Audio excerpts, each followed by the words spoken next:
ನಿಮ್ಮ ಹೆಸರು? ಸ್ಮಿತಾ. ನಿಮ್ಮ ಹೆಸರು? ವಾಸಲ್. ಏನು ಓದ್ತಾ ಇದ್ದೀರಾ ಇಲ್ಲಿ? MSc zoology department. ಓಕೆ. ಇಬ್ಬರು. ನಾನು MSc. ಓಕೆ. ಎಲ್ಲಿಂದ ಬರ್ತೀರಾ ನೀವು? ನಾನು ಜೀವನ್ ವಿಮಾನದಲ್ಲಿ. ನವರಂಗಿಂದ ರಾಜಾಜಿನಗರ. ಓ, ಅಷ್ಟು ದೂರದಿಂದ ಬರ್ತೀರಾ. ಸೊ ಇಲ್ಲಿ ಇವಾಗ ನೀವು ಇಲ್ಲಿ ಓಡಾಡಬೇಕು ಒಳಗಡೆ ಎಲ್ಲ ಅಂದರೆ ಹೇಗೆ ಏನು ಯೂಸ್ ಮಾಡ್ತೀರಾ? ಬೆಳಗ್ಗೆ ಕಾಲೇಜ್ ಬಸ್ಸಲ್ಲೇ ಬರ್ತೀವಿ, ಸಂಜೆ ಕಾಲೇಜ್ ಬಸ್ಸಲ್ಲೇ ಹೋಗ್ತೀವಿ. ಹಾಂ. ಮತ್ತೆ ಮಧ್ಯ ಏನಾದರೂ ಹಿಂಗೆ ಪ್ರಾಬ್ಲಮ್ ಆದರೆ ಕಾಲೇಜ್ ಬಸ್ ಇರಲ್ಲ, ಸೊ BMTCಲೇ ಹೋಗ್ಬೇಕಾಗತ್ತೆ. ಹಾಂ. ಆಟೋ ಏನಾದ್ರು ಉಪಯೋಗಿಸ್ತೀರಾ?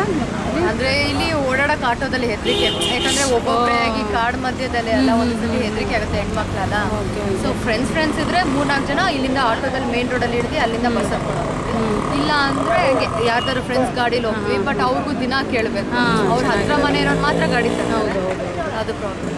ಸೊ ಇವಾಗ ನಿಮ್ಗೆ ಏನಾದ್ರು ಇಂಡಿಪೆಂಡೆಂಟಾಗಿ ಸೈಕಲ್ ಏನಾದರೂ ಇದ್ದರೆ ಅನುಕೂಲ ಆಗುತ್ತೆ ಅಂತ ಅನ್ಸುತ್ತಾ? ಕರೆಕ್ಟು, ಅನುಕೂಲ ಆಗುತ್ತೆ. ಇಲ್ಲೇ ಮನೆ ಇದ್ದರೆ ಹೆಂಗೋ ಓಡಾಡ್ಬೋದು, ಇಲ್ಲ ಅಂದರೆ ಇಲ್ಲೇ ಹಂಗೆ ಸಿಕ್ಕಿದ್ರೆ ಹಿಂಗೆ ಓಡಾಡ್ಬೋದು. ಸೈಕಲ್ ಏನು ತೊಂದರೆ ಇಲ್ಲ.